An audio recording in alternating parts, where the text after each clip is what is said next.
भक्तों राधे थे जय श्री कृष्णा भक्तों 22 मार्च 2026 यानी बुधवार को पड़ रही हैं।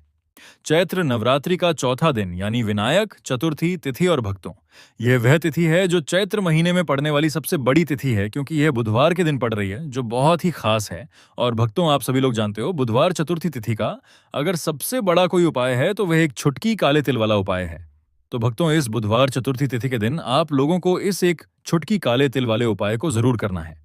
बहुत सारे लोग होंगे जिन लोगों ने इस उपाय को न किया हो, मतलब पूरा साल निकल गया, उन्होंने किसी भी दिन काले तिल वाले उपाय को न किया हो। पर भक्तों आपके पास एक आखिरी मौका बचा हुआ है जो कि 22 मार्च चतुर्थी तिथि के दिन है। तो इस दिन आप लोगों को इस वाले उपाय को जरूर कर लेना है। भले ही आपने पूरे साल भर इस उपाय को ना किया हो, पर अगर आपने इस चैत्र महीने के बुधवार चतुर्थी तिथि के दिन अगर इस वाले उपाय को कर लिया तो आपको इस उपाय को करने का वह फल मिलेगा जिसकी आपने कभी कल्पना भी नहीं करी होगी। इसीलिए आप लोग इस वाले उपाय को एक बार जरूर कर लेना है ताकि आप लोगों के हाथ से यह मौका ना जा सके और आपको इस उपाय को करने का फल मिल सके। भक्तों ये उपाय पूज्य पंडितों और गुरुओं ने अपनी अभी की ही शिव महापुराण, जो हमारे हिंदू धर्म के 18 प्रमुख पुराणों में से एक है, उसी महापुराण की कथा में बताया है। जिस उपाय को आज हम आपको बहुत अच्छे से समझाने वाले हैं, इस वीडियो को देखने के बाद इस उपाय को समझने के लिए आपको कोई और वीडियो को देखने की जरूरत नहीं पड़ेगी। तो चलिए भक्तों उपाय को शुरू करते हैं। देखिए, यह इस चैत्र महीने बुधवार के दिन यह इतना खास होता है, इतना महत्वपूर्ण होता है। देखा गया है कभी कभी बड़े बड़े पूजा पाठ अनुष्ठान से जो मनोकामना पूर्ण नहीं होते, वह चैत्र महीने के बुधवार के दिन एक छोटे से उपाय करने से ही आपकी मनोकामना पूर्ण हो जाती है। और बहुत सारे लोगों ने इस उपाय को किया भी है और उनको इस उपाय को करने का फल भी जरूर मिला है। अगर आप लोग भी इस उपाय को करना चाहते हैं तो आप इस उपाय को पहले अच्छे से समझ लेना, सुन लेना, उसके बाद करना। आपको इस उपाय का फल जरूर मिलेगा। और इस उपाय को कर लेने से आपके घर में चाहे किसी भी प्रकार की दुख और समस्या क्यों ना चल रही हो, आपको उसका कारण भी नहीं पता है कि भाई यह समस्या किस कारण से चल रही है। उसका कुछ भी कारण हो सकता है, जैसे पितृदोष हो सकता है या किसी भी तरह का मंगल दोष भी हो सकता है। तो इस दिन आप लोगों को यह वाला उपाय कर लेना है। यह एक ऐसा उपाय है जिस उपाय को अगर किसी विशेष दिन पर किया जाए तो भाई उस विशेष दिन का जो है वह तो हमें मिलता ही मिलता है। पर हमने उस दिन पर इस काले तिल वाले उपाय को किया है तो हमें उससे भी बड़ा फल मिलता है, और फल बहुत जल्दी मिलता है क्योंकि आप इस उपाय को बहुत ही बड़े और विशेष दिन पर कर रहे हो। तो चलिए अब उपाय के बारे में बात करते हैं, लेकिन उससे पहले आप लोगों को यह जानना आवश्यक है कि आखिर यह उपाय किस समय करना है, किसको करना है और कैसे करना है। तो चलिए हम आगे आपको वीडियो में एक एक करके बता देते हैं। लेकिन उससे पहले अगर आप लोग हमारे चैनल पर नए हैं तो हमारे चैनल को सब्सक्राइब कर लेना और इस वीडियो को लाइक करके कमेंट बॉक्स में श्री शिवाय नमस्तुभ्यम ओम नमः शिवाय जरूर टाइप कर देना।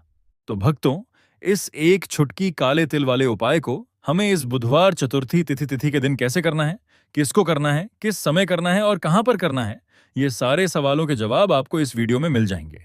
और जो ये वीडियो देखेगा भाई उसको एक छुटकी काले तिल वाला उपाय जरूर करना चाहिए, क्योंकि इस दिन काले तिल का भी बहुत ही बड़ा और विशेष महत्व होता है। और जब बात आ जाए एक चुटकी काले तिल की तो यह सोने पर सुहागा वाली बात हो जाती है और यह एक बहुत ही बड़ा उपाय हो जाता है बुधवार चतुर्थी तिथि का। तो अब भक्तों इस काले वाले तिल उपाय को आखिर करना किसको है, सबसे पहले हम लोग वह बात जान लेते हैं।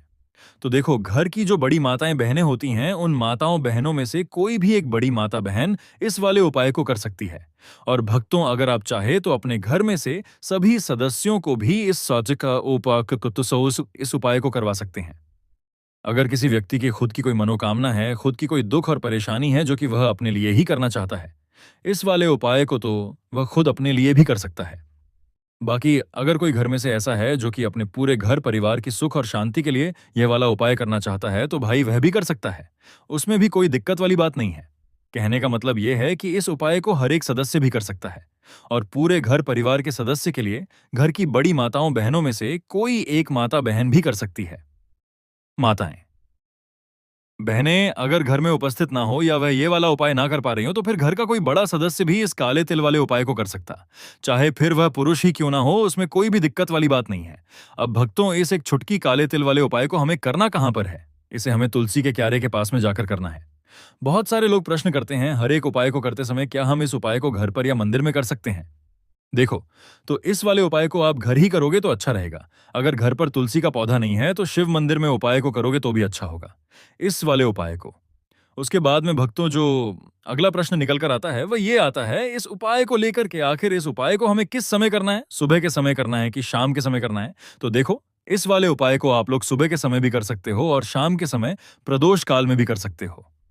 अब अगर आप पूछो कि भाई साहब सबसे उत्तम समय कौन सा रहेगा इस एक छुटकी काले तिल वाले उपाय को करने का, तो हम आपसे बस यही कहेंगे कि इस उपाय उपाय को आप सुबह के समय करेंगे तो ज्यादा बेहतर होगा। बाकी अगर शाम के समय भी करेंगे तो भी अच्छा होगा, उसमें कोई भी दिक्कत वाली बात नहीं है।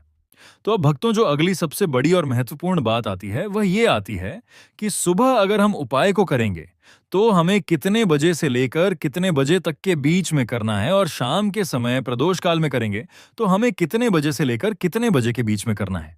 तो देखो, सुबह जितनी जल्दी हो सके आप उपाय को करने की कोशिश करना। बाकी अगर किसी कारणवश लेट भी हो जाओ, थोड़ी देर भी हो जाए, तो 10 या 11 बजे तक भी आप उपाय कर लेना, पर 12 बजे से ज्यादा देरी ना हो। ठीक है? इस बात का ध्यान रखना। उसके बाद में भक्तों, अगर शाम के समय प्रदोष काल की बात करें, प्रदोष काल का जो समय होता है वह शाम के 6 बजे से शुरू हो जाता है। मतलब शाम के 6 बजे से लेकर 7 बजे के बीच का जो समय होता है, यह समय प्रदोष काल का समय होता है। पर अभी जो मौसम चल रहा है, इस मौसम में जो है शाम बहुत देरी से होती है।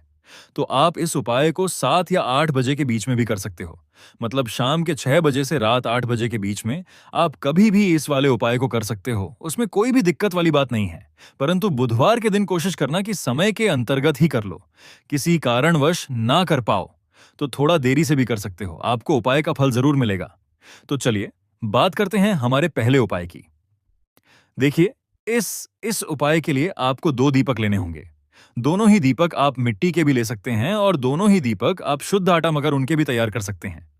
अब भक्तों, दोनों ही दीपक के अंदर आपको शुद्ध घी का प्रयोग करना होगा, और एक दीपक के अंदर आपको गोल रुई की बाती का प्रयोग करना होगा, और एक दीपक के अंदर आपको लंबी बाती का प्रयोग करना होगा। लंबी बाती वाले दीपक के अंदर आप मौली वाला जो धागा आता है कलावा का, उसकी बाती का प्रयोग भी आप लंबी बाती वाले दीपक के अंदर कर सकते हैं। देखिए, 2 दीपक वाला यह चमत्कारी उपाय केवल बुधवार की रात्रि में ही किया जाता है, इसीलिए आपको इस उपाय को बहुत ही ध्यान से समझना। इसी के साथ में आपको एक छुटकी काले तिल के दाने लेना है, और इसी के साथ में आपको मात्र एक छुटकी हल्दी भी लेनी होगी। अब भक्तों, यह सभी सामग्री लेकर के आपको रात्रि के समय पहुंच जाना है। अपने घर में जहां कहीं भी तुलसी जी का पौधा, तुलसी माता का निवास स्थान है, वहां पर देखिए भक्तों, सबसे पहले तो आपके पास जो एक गोल बाती का दीपक, उसे आपको तुलसी जी के वहां पर प्रज्वलित करना है। दीपक को प्रज्वलित करते समय आपको ओम नमो भगवते वासुदेवाय इस मंत्र का 11 बार जाप कर लेना है। अब देखिए भक्तों, आप जो एक चुटकी काले तिल के दाने लेकर के आए हैं, उन्हें आपको अपने सीधे हाथ में रखना है, और जो आपने गोल बाती वाला दीप प्रज्वलित किया है माता तुलसी जी के वहां पर, उसके ऊपर से आपको इन एक छुटकी काले तिल को घड़ी की दिशा में घुमाना है। आपको अपना नाम और अपने गोत्र को बोल देना है, और फिर आपको इन काले तिल को उससे जलते हुए दीपक के अंदर डाल देने हैं। देखिए, काले तिल भगवान विष्णु के पसीने से उत्पन्न हुए हैं, और जब भी हम यह दीपक की रात्रि समय प्रज्वलित करते हैं तो इससे हमें हमारे कर्ज में राहत मिलती है। हमारे जीवन में धन प्राप्ति के नए नए मार्ग खुलते हैं।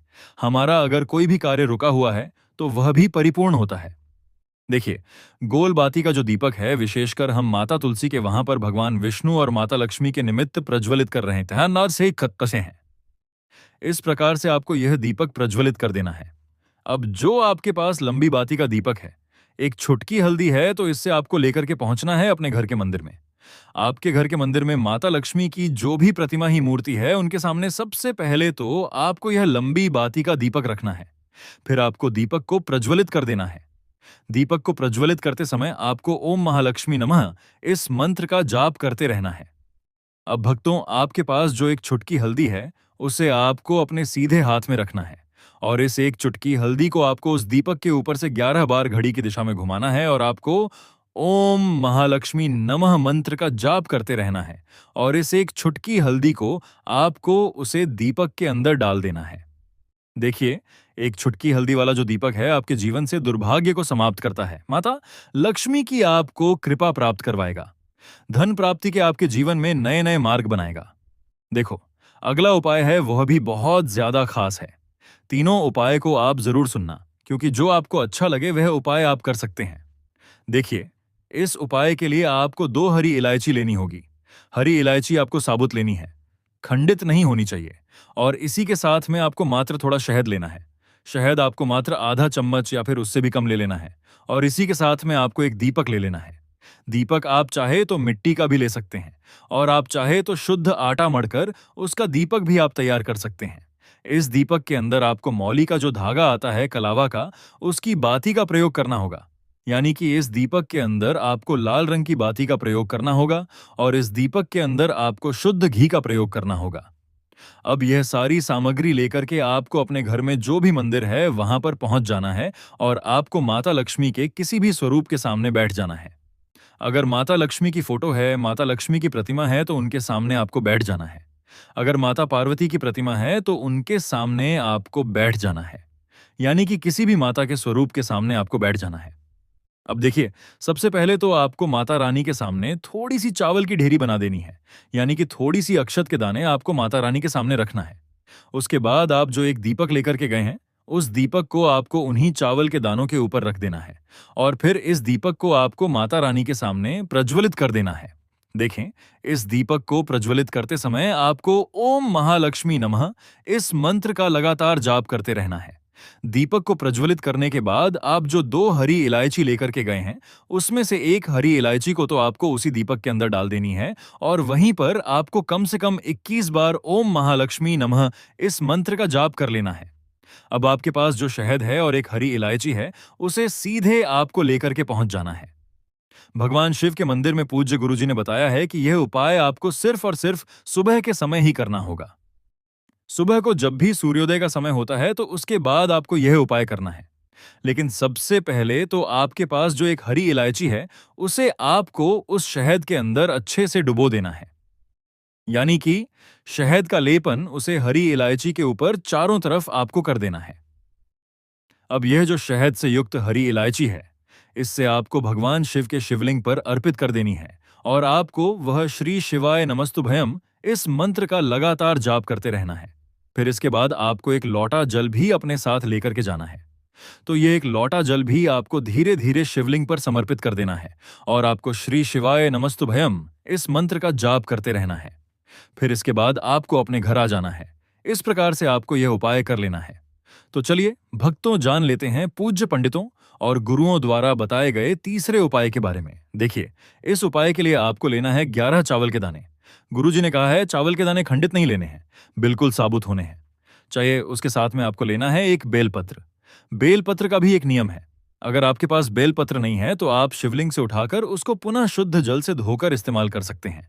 इस प्रकार आपको बेलपत्र लेना है। इसके बाद आपको एक लोटा जल लेना है। अब यह सब सामग्री लेकर आपको जाना है महादेव के मंदिर में। देखो, अब आपको उत्तर साइड में खड़े हो जाना है, और सबसे पहले आपको एक बेलपत्र अपने हाथ पर और 11 चावल दाने रखकर शिवलिंग के ऊपर अपना नाम और गोत्र बोलते हुए समर्पित कर देना है, और ओम नमः शिवाय श्री शिवाय नमस्तुभ्यम का लगातार जाप करना है।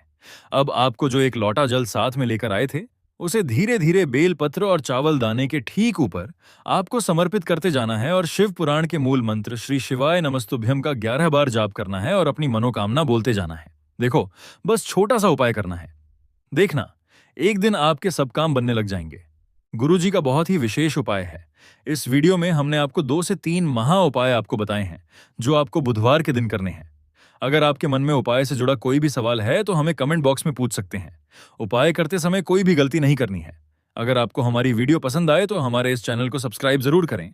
हर हर महादेव। ओम नमः शिवाय। श्री शिवाय नमस्तुभ्यम।